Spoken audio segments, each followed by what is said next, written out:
नमस्कार. महाराष्ट्रातील सर्व जिल्ह्यातील ग्रामपंचायत पासून जिल्हा परिषदेच्या व महानगरपालिका पर्यंतच्या शेताच्या बांधापासून उद्योगाच्या उलाढालीपर्यंतच्या प्रत्येक बातमीचा आढावा सर्व जिल्ह्यासह छत्रपती संभाजीनगर जिल्ह्यातील फक्त सूर्य वार्ता न्यूज चॅनेलवर. वळूया पुढील ताज्या बातम्या.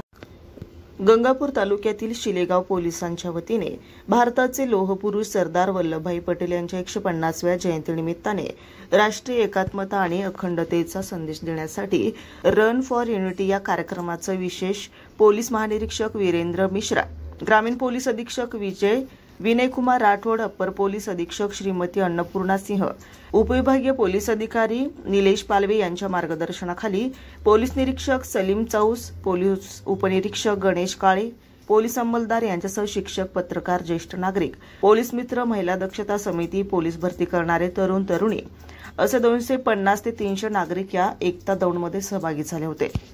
सर्वप्रथम धर्मवीर आनंद दिघे चौकातील छत्रपती संभाजी महाराज यांच्या पुतळ्याला सकाळी 7 वाजता पोलीस उपनिरीक्षक गणेश काळे यांच्या शुभ हस्ते पुष्पहार अर्पण करून एकता दौडला बाजार समितीचे संचालक सुरेश जाधव, ग्रामपंचायत सदस्य नारायण वाकळे आणि पोलीस निरीक्षक सलीम चौक यांच्या हस्ते हिरवा झेंडा दाखवून सुरुवात करण्यात आली.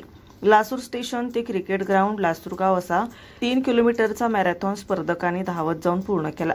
त्या ठिकाणी कार्यक्रमाचे सूत्रसंचालन प्राध्यापक भास्कर बनसोड यांनी केले, तर कार्यक्रमाचं उपस्थितांना पोलीस निरीक्षक सलीम चौस यांनी राष्ट्रीय एकात्मतेची शपथ दिली व कार्यक्रमाची सांगता झाली.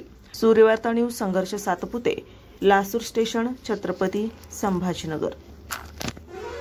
आम्ही 2 दिवसापूर्वी छत्रपती संभाजीनगर ग्रामीण पोलीस दलाच्या वतीने एकता की दौड या कार्यक्रमाचे आयोजन केले होते आणि आज त्याची सांगता झालेली आहे. आज कार्यक्रम संपलेला आहे.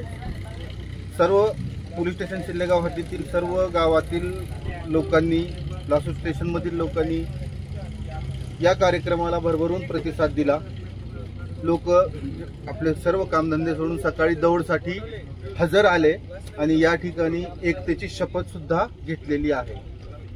त्यासाठी मी प्रॉपर लासूरवासियांचे आणि पोलीस स्टेशन हद्दीतील जे गावकरी आमच्या पोलीस दलाच्या कार्यक्रमासाठी उपस्थित राहिले त्या सर्वांचे आभार मानतो. धन्यवाद. जय हिंद.